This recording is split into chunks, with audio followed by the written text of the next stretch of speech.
Welcome to the Devoted Way podcast, all about magic and miracles with me, Sora Schilling. It's time to hone in on your intuition, become artful, respectful, and nuanced with your relationship with energy, and live life based on your design. Your unique blueprint encoded with stardust from the ethereal realm and blood from those that have come before you. You know what to do and how to be, so trust in yourself. Hello, Devoted Way podcasters. Hello there. Okay, so today's podcast isn't really any educational tutorial bits, though I do have some tips, I guess. But I wanted to share today what my experience has been like for the past week. Because yesterday I had one of an experience that was my first of something. And now being 46, I feel like there aren't that many times I have firsts versus I think about my nephew right now, who's only about a month and a half old. And I think about how my nephew is having all of these firsts and how amazing it is when you are younger to experience all of these different new things in life. And as we get older, one of the things I notice is that when we think of new things, it feels really scary because we don't have them happen as often. And I was just talking to a dear friend about how even as we get older, a lot of our firsts are firsts that we don't want to have firsts around because we're getting older, especially things like going to the doctor's office and things about our health and all of those things. And so I'm going to tell you about the first that I had yesterday, which was my first colonoscopy. Now, I'm not going into all the details about the colonoscopy itself, though if you need any support, desire any answers to things, I'm not a health professional, but for someone who has just gone through it recently, if you desire any support, I'm here for you. I can tell you all the little tips that I have researched and found out from Reddit and from TikTok. I'm not even a TikTok user, but gosh, is TikTok great for these kinds of hacks. I'm totally bearing my age right now because I'm not a TikTok person. But anyway, love Google for all the different resources. Okay, so before I go into that, I wanted to share a little bit about how, I scheduled my colonoscopy and I knew it was going to be about a month away. And what did I first do already? Because I wanted to make sure I wasn't flustered, I went ahead and got all the things that were prescribed to me weeks ahead of time. And so I got everything and then I printed out all the directions and I kept it somewhere nearby so that it was a slight little reminder so that my internal system was slowly getting accustomed to the fact that there was this new experience that was about to happen. Now, I'm going to share with you the process. And the reason I'm sharing with you this process that I went through is because, number one, why not? Why not tell you a little bit about what's been happening in the land of Sora? But the second is, if you took away the fact that it was a colonoscopy and you took a look at it from a bird's eye view, there's a lot of incredible understanding around how to set yourself up, especially when you're really nervous about something. Or if there's a big project you're about to embark on, or there's this new thing that you know you're kind of called to, but you're not quite ready yet, right? And so the prescription of the things that I was going to have, which were these 2 liquid bottles, and then also these pills for nausea in case, kind of was set to the side. And it was a way for me to energetically say, I know you're there, and I'm going to get to you. And I just need a little time to know that we are in the same space together without me having to learn about all the things I need to do to prepare for this experience. So it really did help calm me down a little. Every time I walked past that desk, I would see it and I'd be like, oh yeah, I'm going to get to you really soon. Okay, so then what happened? Well, 2 weeks later, I had this feeling and this niggle that I wasn't prepared, that there was some information I didn't know or recognize. And so I called up the doctor's office and I said, listen, this is my first one and I'm scheduled to have this done in 2 weeks' time. But I also recognize that I scheduled a a teaching session later that evening. And I'm assuming I can't actually do both, even though I guess I thought I can do both. And I can't reschedule this class because it was for my dear friend, and I was there as a trainer. And there was no way I was going to ask to reschedule or to do anything but show up because of my commitment for it. And so they said, no, you absolutely cannot do both. Like, you are going to be needing rest. And that's when I noticed how there was still that internal program in me, even as a projector, or really as a projector, where I assumed I can do everything, that I was going to be totally fine, that I will figure it out. Even if I'm half asleep, that I was going to crawl out of bed, sit my ass down and be there and be the greatest trainer I could be after having this procedure done. What? And so I was like, wait a second, no, I can't do this. Can I reschedule? So we rescheduled it for a week later. Now, the beauty of this that I always believe in is, one, an intuitive niggle. Two, it meant I learned something. I learned something about myself, about listening to my intuition, about asking and being more resourced, and recognizing that timing is always divine. Because the following week, I actually didn't have anything on that Monday. So, of course, it worked itself out. It was a one day out of this entire month, I didn't actually have anything. And even Anna Maria was away, right? And so there was nothing. And so therefore I could schedule it then, and it was divine timing. I believe in this so wholeheartedly. So it's like, great, I've got another week to prepare. Okay. So what happened during that week? During that week preparation, I started to feel really untethered. I was not in my body. I felt as if I can barely really speak. I wasn't feeling my feelings. I was starting to have that hum of nervousness within me. And I just was not really fully there. So during this time, obviously, what did I do? I scheduled in a 3-day devoted circle training.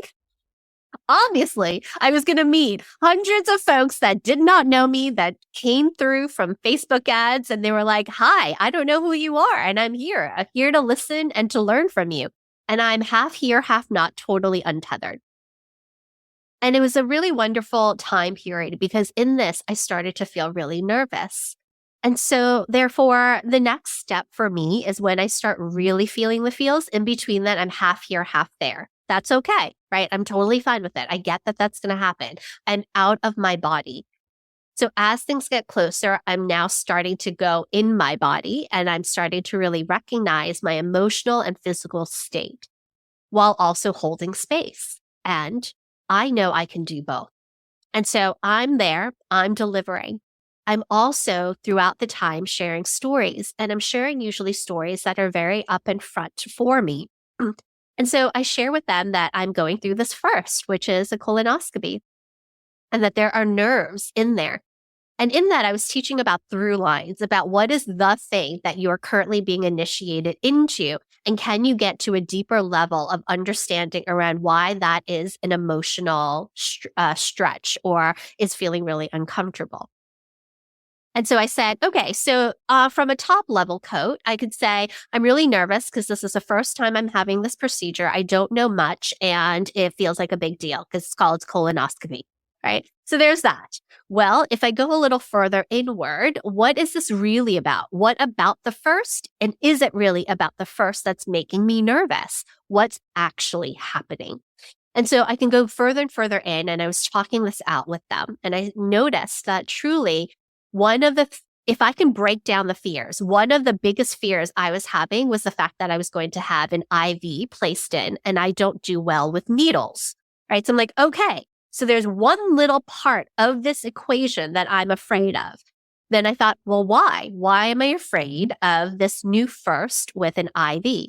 And immediately, once I asked the question from an energetic space, a memory of me sitting there with my mom over and over again in a hospital room with her and an IV and other attachments and beeping happening all the time, because she is someone who has had to move through a lot of chronic pain with her heart. And so I recognize, okay, when I associate these different types of procedures with me having to be very strong and a bit adult-ish, but while also be a very young child sitting next to my mother. And so therefore now I can go somewhere with this, right? There's something in this for me to really begin to look at. And instead of only looking at the scariness of it, I started to actually explore, well, how was my mom? And my mom was not only very strong in her emotional sense, but she often could take pain and kind of flip it on its head. And I recognized that of all things that she experienced, something like having a little needle inserted wasn't probably the biggest deal for her. And I thought, wait a second, what if I could embody that? Right? Okay, so during this time, as I'm sharing this with my devoted circle training circlers, they were amazing. Talk about having a collective group of people who you can ask for support. That's one of the things I absolutely love about the devoted community. So they were sharing in the comments things like, I had mine yesterday, or I have some tips for you, or go ahead and do this because you're afraid of this, and it was incredible. It was incredible knowing that I could feel their love and their support and their ability to share some considerations for me and their space holding. If it's something that they haven't experienced, they can still hold space and be very compassionate without actually taking it on. And so I was vulnerable and I asked for help and I asked for a collective group of people to gather their resources and share with me some tips to support me and alleviate some of that stress that I was accumulating. Okay, great. So that happened. After devoted circle training each day, I became very gentle with myself. And I allowed myself to be aware. I allowed myself to really bring my sacred witness on to say, okay, I'm noticing that you need some time for yourself. I'm noticing that you are watching some things to help you kind of, settle yourself and bypass some of the emotions. I'm noticing that you are using some somatic exercises to help you feel really calm. I'm noticing that you're feeling very well resourced because you're not actually hungry and you're not using food as a way to help comfort you because you can't, right? Like there was such interesting dynamics of things that were happening. I'm noticing you, Sora, that you are leaning on Eric for more support, that you are engaging with him and speaking out loud some of your fears. I'm noticing that you're asking him questions based on him having extensive knowledge around hospital settings himself and seeing if he could help support you with just calming your nerves, right? There was like all these things that were happening. Okay, so I was honoring my coping mechanisms and recognizing the different types of ways that I was coping because coping mechanisms aren't a negative thing. And so I was able to really notice that for myself. So then what did I do next? I then was able to go ahead and go prepare. So the next thing I recognized was that in order for me to feel better, I had to feel prepared. I prepared for what I can prepare because I was entering into the unknown, right? Just like we do with our projects, with our spiritual journeys, there was an unknown that I did not know was going to happen because it was my first, but there was preparation I can do. So one of my coping mechanisms for preparing is reading the directions over and over again. And so I recognized I was doing that every day. And every hour, I take the sheets of paper and I would read through them over and over again as if I didn't know, but it still made me feel better because I was able to energetically root into something, right? And so rooting into something to help me know that I don't have control over much, but there are certain things that I have control over because it's my responsibility. It's my responsibility to know the timing of things. It's my responsibility to know what I can eat or not eat. It's my responsibility to know what's the directions of how to get somewhere. So I made sure that I was being responsible and getting to know the things that I had to know in order for my process of entering into the unknown a lot more graceful. And so when it came to drinking the drink, the next thing I did was I made sure I knew what were the most graceful, easeful ways of going through this process. And so I looked for the hacks and the tips and the ways to make this easier. I didn't know that gummy bears was going to save my existence for the next 2 days, right? I didn't know that I was going to be able to have soda, which I don't ever really have, but I was like, I'm doing it. I'm having the 7-Up. I'm having the Sprite. I'm going to have the bubbly things that are clear and I'm going to have it, right? I also knew that I could have really yummy green tea with honey or different things that made my life feel that much more soothing. And so I honor those things. I also recognized that when I was having the solution, I would pat myself on the back and figure out the most celebratory ways of going through this process. So I would make really funny faces, right? And Eric would laugh. And I was like, great, I can be a bit humorous around this experience.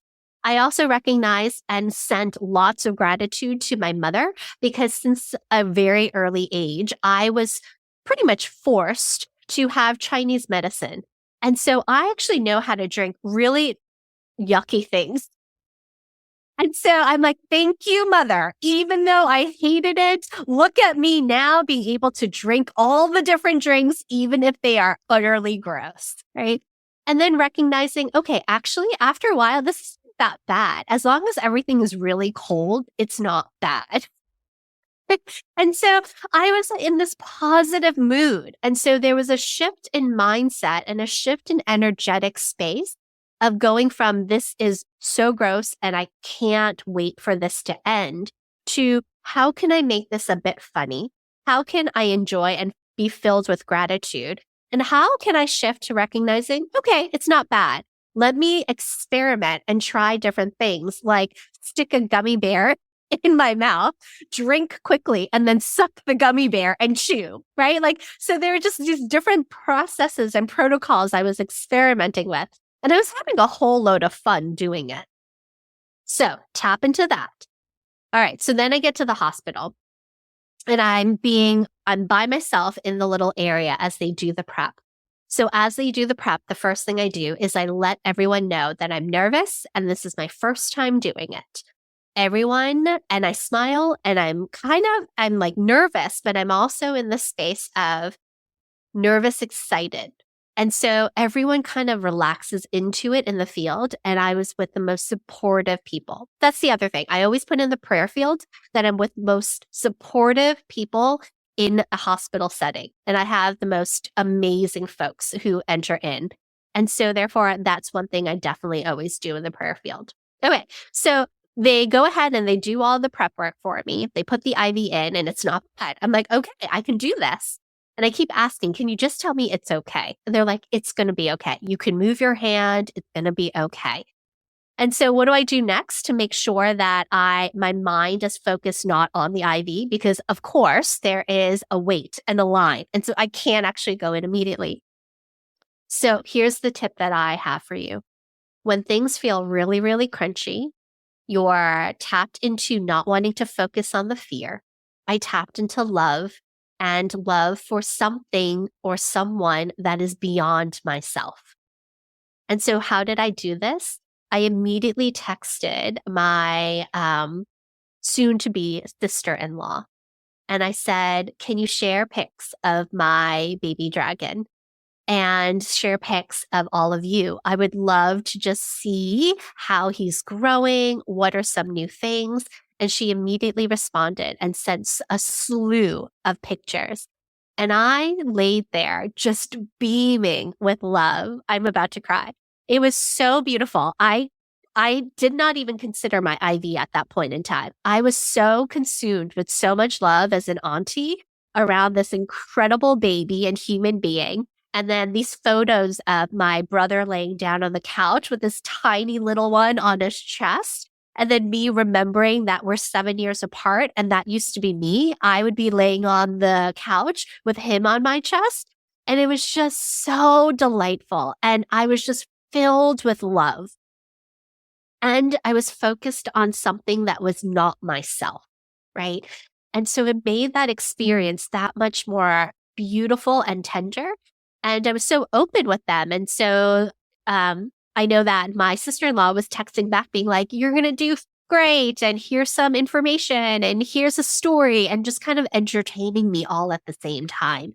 And so that helps me now go from being nervous or afraid or in my body so focused on the one pain point, right? And instead, I diffused it. Instead of spinning and focusing on the pain, I diffused it by focusing on love and things that were beyond me. But I was still in my body. So I knew everything that was happening. And I would check in. I'd be like, how does my IV feel? I can feel it, but it's not painful.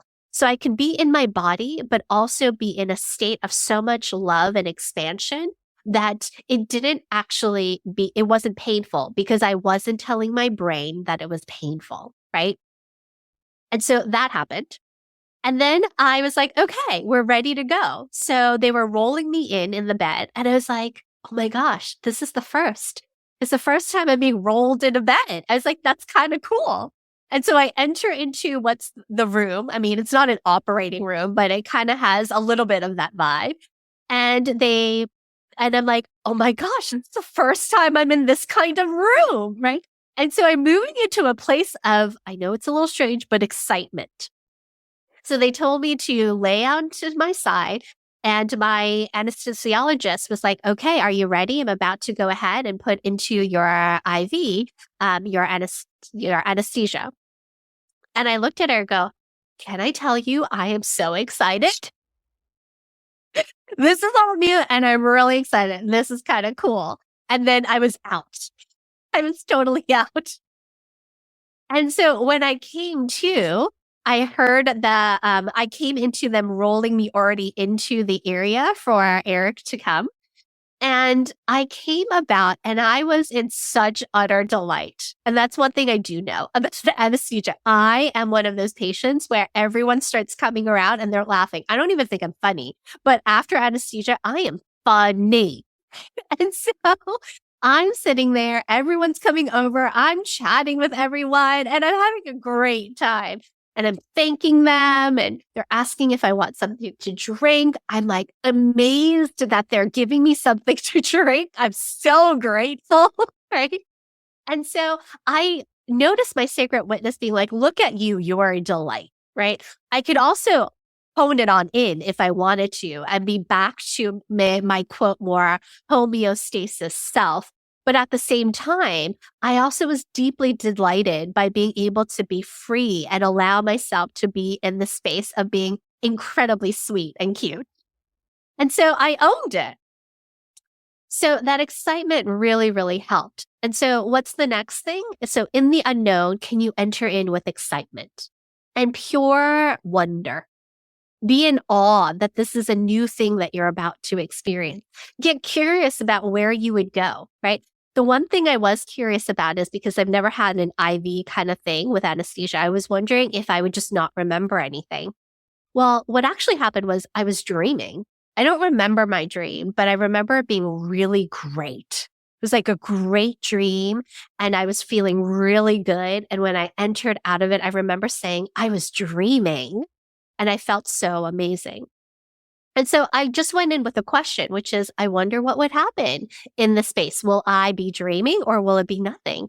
And so the curiosity, the wonder, the awe that I speak about often is something that I just enjoy tapping into when I feel scared about things. Yeah.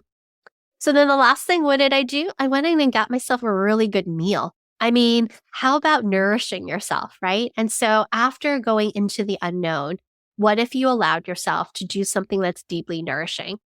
I wouldn't necessarily celebratory, but something that's nourishing, something that feels good, something that allows you to feel like, I'm comforted and I'm grounded and I'm back. Right. And so to me, that was going to H Mart and having Korean food. And so Eric took me because you're not supposed to drive. And so Eric took me. I went and I had torso bibimbap, which is bibimbap in like one of those hot stone pots. And it was warming and it was delicious. And so I had that. And then afterwards, I went and rested. So when you are doing something that feels fearful, I do hope that end process to come to a place of culmination ends with something nourishing and then taking time to fully rest and then allowing yourself that moment to be able to disseminate the wisdom. What was the experience like for you? And to recall from the beginning all the way to the end, your entire process. Because at any point in your life, when you're going through some sort of healing journey, some sort of initiation, some sort of space of fear, tension, discomfort, lesson, there is usually a mark in the beginning and then an ending that if you can begin to really understand that cycle, it helps you the next time you go through that cycle because you recognize the different phases that you are going through. And sometimes some of these cycles are going to be really fucking scary. And sometimes they're going to be really, really little. But you can apply the process to help you feel deeply connected to yourself in it, right? So I look forward to knowing what your healing process is. What is your process from beginning to end? Can you be aware while it's happening? And then can you take a moment in your rest stage to be able to reflect back, to honor it, to honor the sacredness of it, and to store it in your inner knowing? So when you're going through it again, you're not spinning uncontrollably, but you have these anchor points that ground you in so that you can continue to root into the wisdom and the inner knowing of your process. And then going forward, one of the things that I support folks in is taking that inner healing process that happens over and over again in the cyclical way, and then beginning to bring it to life as your healing framework. This framework, right? This whole journey I took can become an actual healing framework. And then that framework or blueprint or methodology is something that becomes my body of work that I can move people through as a offer. That could be done as a course. It could be done as a 4-week program. It could be the way that I work with a one-on-one client for 6 to 8 sessions. That could be how I schedule my 7-day retreat, every single day being a phase. That could be a way that I go ahead and create my rituals. So a healing framework is so supportive. And so if that's something that you desire because it can help you with your business and be in alignment with yourself, your medicine, and also a very easeful way for you to go out there and be of service, then I highly suggest you join us inside of Lush Business Mentorship. Applications are open. I hope you join. But at the end of the day, I did it. I had my first colonoscopy, and now things went really well. I felt like that I was definitely that Asian student when they're like, you are clear. Everything is great. I was like, A to Forsora, even though, there's not much that I could have done about it. And so when they said, you don't have to come back until 10 years later, I was like, yes. And then at the same time, I was like, oh, no, but I kind of enjoyed the experience. So that was me. I hope if you have a story about a colonoscopy, go ahead and share with me. I do think it's amazing. It was a lot more fun than a mammogram, and the fact that at least I had the anesthesia going. But the rest of you, notice wherever you are in your tension. I hope that part of this helps supports you in engaging with that your way and your healing journey. And remembering that even when you feel untethered, what are the ways to help you root back in? All right, blessings to all of you. I will speak to you soon, and go ahead and listen to some of the other podcast episodes. Bye for now. It is a blessing to serve you. My deepest desire is to bring nourishment to your soul, activate and enliven your inner landscape, and find inspiration through the sacred stories of others and myself, so we remember we are collectively woven. If you would like to learn more about mysticism, spiritual devotion, magic and intuition, sacred leadership, business practices, and devoted energy coaching, please make sure you subscribe to Devoted Way Podcast. As I continue to serve, may I humbly ask for a sacred exchange. I would be so appreciative if you would write a love note, otherwise known as a review. Share the episode with your friends and community members, and engage with me on Instagram at Devoted Way. If you have any questions you desire to be answered on Devoted Way Podcast, please head over to devotedway.com and send me an email. Stay sacred and discover your path and join the devoted way. May magic and miracles occur in your life every day as you co-create a synchronistic new world with the Great Mother. Until next time, this is Sora Schilling.